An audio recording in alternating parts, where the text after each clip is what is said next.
اليوم اکملت لکم دینکم واتممت علیکم نعمتی ورضیت لکم الاسلام۔ مدینہ بلند آواز میں صلوات پڑھے خاندان عصمت و طہارت پر۔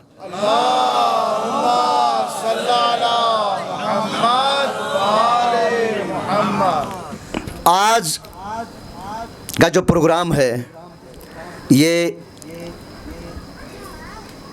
غدیر کے حوالے سے ہے، اور غدیر پر میں کتاب غدیر سے ایک روایت پڑھ رہا ہوں، اس پہ میں 2 جملے ہدیہ کروں گا۔ کتاب الغدیر کا حوالہ دے رہا ہوں۔ صاحب کتاب غدیر لکھتے ہیں کہ جب محرم کا چاند طلوع ہوتا ہے تو امام ہشتم امام رضا علیہ السلام سر سے امامہ اتارتے تھے، آستینیں چڑھاتے تھے، اور غیر معمولی حالت امام پر طاری ہوتی تھی۔ تو صحابیوں نے پوچھا، فرزند رسول، جب ہم دیکھتے ہیں محرم کا چاند طلوع ہوتا ہے تو آپ سر سے امامہ اتارتے ہیں اور آپ کی آستینیں چڑھی ہوئی ہوتی ہیں، وجہ کیا ہے؟ تو امام نے فرمایا، جس طرح لوگوں نے غدیر کو بلایا ہے اس طرح کہیں کربلا کو بھی نہ بلائیں۔ میں اسی حدیث سے 2 جملے ہدیہ کروں گا۔ میرے دوستو، غدیر سے کربلا تک کا جو معرکہ ہے، جو سفر ہے، کربلا کا وجود غدیر کی وجہ ہے۔ کربلا بپا ہوا ہے غدیر کی وجہ سے۔ کربلا مقدمہ ہے، غدیر مقدمہ کربلا ہے۔ غدیر وہ دن ہے کہ جس پر آپ قرآن مجید پڑھتے ہیں، تمام پڑھے لکھے دوست یہاں پر بیٹھے ہیں، پورے قرآن میں آپ غور سے دیکھیں، لفظ بلغ قرآن مجید میں کہیں نہیں ملے گا۔ علماء کرام بھی تشریف فرما ہے۔ بلغ، بلغ صیغہ امر ہے، صیغہ امر کے معنی ہے حکم دینا۔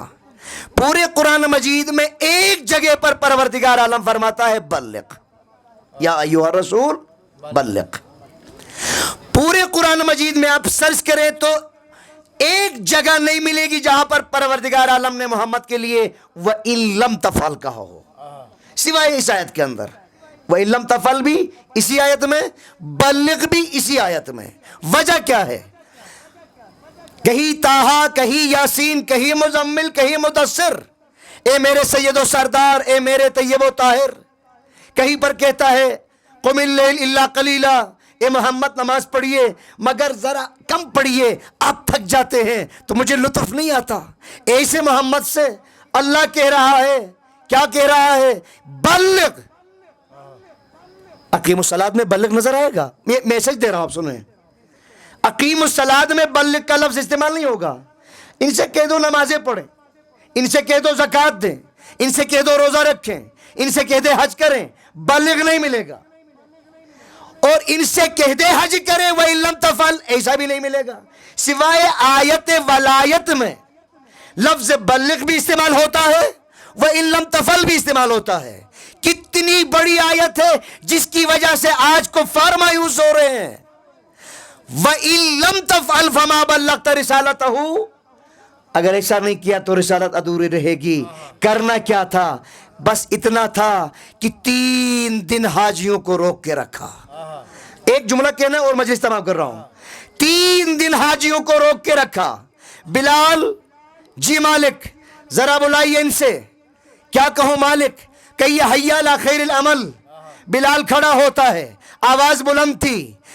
ابھی چونکہ سنگم ہے غدیر کا، لوگ ادھر ہو گئے ادھر ہو گئے ہیں، کسی کو کہیں جانا کسی کو کہیں جانا۔ بلال کھڑے ہو جاتے ہیں، لوگوں محمد رسول اللہ کوئی نیا عمل دے رہے ہیں، حی علی خیر العمل، کوئی خیر عمل بیان کر رہے۔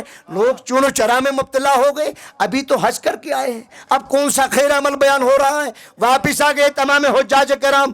3 دن روک کے رکھا، توجہ رہے اس 3 دن پر۔ 3 دن روک کے رکھا، اعلان ایک ہے، دن 3 ہے۔ واپس آئیے کعبے کے اندر۔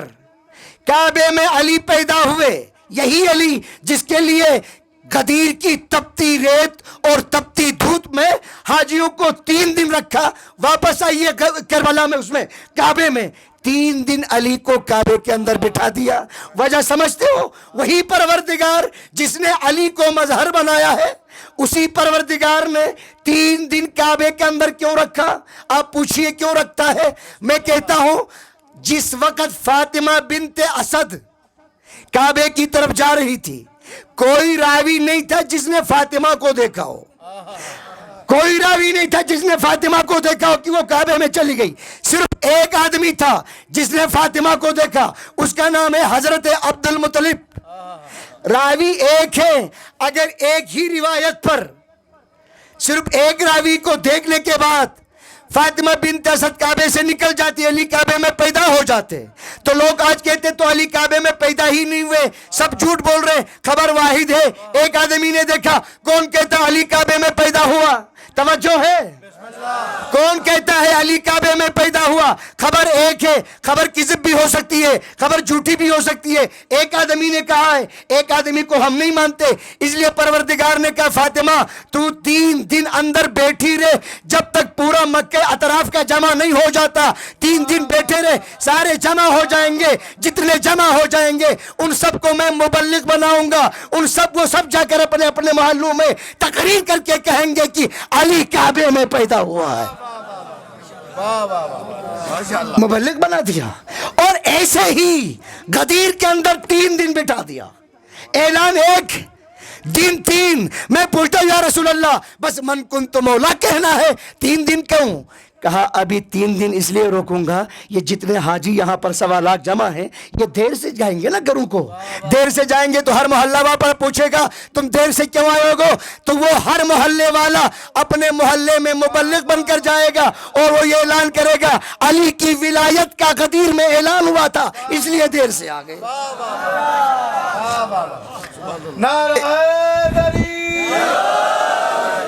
تین دن بٹھا دیا تپتی دھوپ میں. ایک جملہ سنیے, اور میں چونکہ آپ لوگ سب فیس بک پہ آشنا ہیں, اس پر سوشل میڈیا پر مسلسل سوالات ہو رہے ہیں کہ یہاں پر من کنت مولا تو کہہ دیا ہے مگر یہاں مولا کے معنی دوست کے ہیں. ایسا کہ نہیں؟ سپورس پڑھانتے جے مولا کے معنی کیا ہے؟ دوست.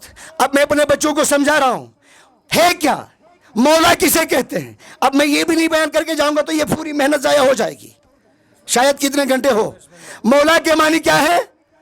بقول ان کے کیا کہتے ہیں؟ دوست. اب کچھ لیکن یہ یاد رکھیے خبر غدیر ایک راوی نہیں ہے, متواتر ہے. جب خبر تواتر میں ہو تو اس کو صدق مانا جاتا ہے. خبر تواتر میں اہل سنت بھی کہتے ہیں کہ غدیر میں ہوا ہے من کنت مولا کہا ہے, اس میں شک نہیں ہے. علی کو اٹھایا ہے, مولا کہا ہے. لیکن اب کوئی ذوف نہیں ملا تو انہوں نے مولا کے اندر حاشیہ لگانا شروع کر دیا. یا مولا کے معنی کیا ہے؟ دوست ہیں. میں ایک جملہ ہدیہ کر کے تقریر ختم کر رہا ہوں. میں اپنے اہل سنت دوستوں سے اور مولویوں سے کہنا چاہتا ہوں, میرے مولانو مجھے یہ بتاؤ من کنت مولا ہوں پہلے کہا ہے یا فہذا علی مولا پہلے کہا ہے؟ توجہ فرما رہے ہیں آپ؟ اس کو الٹا کرو گے, فہذا علی مولا من کنت مولا ہے یا من کنت مولا فہذا علی مولا ہے. تو آپ کہیں گے نہیں من کنت مولا پہلے ہے, فہذا علی مولا بعد میں ہے. اب مجھے تم بتاؤ محمد کو مولا کے معنی کیا ہے؟ اگر محمد کے معنی مولا کے معنی دوست کے ہیں تو علی بھی دوست. اگر محمد حاکم ہے تو علی بھی حاکم. اگر محمد اولا بالتصرف کے معنی بھی ہے تو علی بھی اولا بالتصرف کے معنی ہے. اس لیے کہ من کنت مولا ہو فہذا علی مولا. آپ فیصلہ کریں, میں نہیں فیصلہ کروں گا کہ تم محمد. ادھر 3 دن کے بعد آخری جملہ اور 1 منٹ کا ہوگا, میں کہہ کے 3 منٹ نہیں بڑھاتا. کعبے میں علی پیدا ہوا, میں پورا کعبہ بھی بیان نہیں کروں گا. 3 دن اندر رکھا. اطراف کعبہ جب جمع ہوا تو ابو طالب نے علی کو گود میں لے کر باہر آئے. اب وہاں پر بے اصطلاح شنا خرید جک بے سے خرید ہے ایسا خاص رہے جو کہ مشتو اصطلاح کھان تو من لے لوش بڑے پرانے لوگ باہر انتظار میں تھے کہ اندر کیا ہو رہا ہے. اندر جب غلاف کے اندر فاطمہ بنت اسد کا لپٹا ہوا بچہ باہر آیا تو سب کی نظریں ابو طالب کے گود میں بیٹھا ہوئے بچے پر ہیں. بچے کو دیکھا ابو طالب بچے کو لے کے سیدھے گھر کی طرف چلے گئے. تو قریش کے جتنے وہاں پر بزرگ بیٹھے ہوئے تھے انہوں نے کہا ابو طالب کوئی اور ہوتا تو ہم کچھ نہ کہتے, آپ تو قدیم آدمی ہیں, آپ تو پرانے آدمی ہیں, کیا آپ کو ہمارے پرانے رسومات کا خیال نہیں ہے؟ توجہ رہے, بہت بڑا جملہ کہنے جا رہا ہوں. آپ کو کیا پرانے رسومات کا خیال نہیں ہے؟ کیا آپ کو نہیں پتا کہ ہمارے یہاں کوئی نو مولود بچہ ہوتا ہے تو ہم اسے اس پتھر پر لٹاتے ہیں؟ توجہ ہی نا, پہلے سنو, ایک پتھر پر لٹاتے ہیں. اس پتھر پر کیوں لٹاتے ہو جی؟ جو بھی بچہ پیدا ہوتا تھا نو مولود تازہ بچہ, اس کو پتھر پر لٹاتے تھے. ایک اژدہا آتا تھا, اژدہا اگر اسے اگر ڈستا ہے, اذیت پہنچاتا ہے تو پتہ چلتا تھا یہ بچہ حرامی ہے. اگر اژدہا نہیں ڈستا ہے, اذیت نہیں دیتا ہے تو پتہ چلتا ہے یہ بچہ حلالی ہے. وہ پیمانہ کیا تھا؟ پیمانہ تھا اس اژدہا کا ڈسنا اور نہ ڈسنا. حلالی اور حرامی ہونے کا پیمانہ کیا تھا؟ اژدہا کا ڈسنا اور نہ ڈسنا. علی کو بھی لٹاؤ پتھر پر, یہ بھی تو نو مولود ہے. ابو طالب مسکرا کر کہتا ہے یہ تو اللہ کے گھر میں پیدا ہوا. توجہ رہے, کسی بھی جگہ پر پیدا ہو جائے مگر بچے کو لٹانا پڑے گا. ابو طالب نے بچے کو لا کر پتھر پر لٹا دیا. اژدہا آ گیا. اژدہا جیسے آیا, فاطمہ بنت اسد کے غلاف میں لپٹے ہوئے بچے نے ہاتھ باہر نکالے. باہر نکال کر اژدہا کے منہ میں ڈال کر ایسا پھاڑ دیا. اب اس پھاڑ دیا کو عربی میں کیا بولتے ہیں؟ درہ. پھاڑ دیا. کس نے؟ کس کو؟ علی نے نہیں, حیدر نے. اب جملہ میرے دوست نے پورا کر دیا, میں اس کو حاشیہ لگاتا ہوں. حیا سانپ, درہ پھاڑ دیا. چر تھو نا, ہی جیک چر تھو اژدہا, در چر تھو کوس. علی سوز مگر چر بھی تجوبات حیدر. جب پھاڑ دیا تو کہا حیا درہ. ارے اس نے تو ہمارے پیمانے کو ہی پھاڑ دیا. اس کے بعد کہا گیا حیدر. اسی لفظ کو ماں نے رکھا حیدر. تو کسی وقت جب جنگ میں لڑنے جا رہا تھا تو سامنے والے نے پوچھا کہ تو کون ہے؟ کہا میں وہ ہوں جس کی ماں نے اس کا نام حیا درہ رکھا.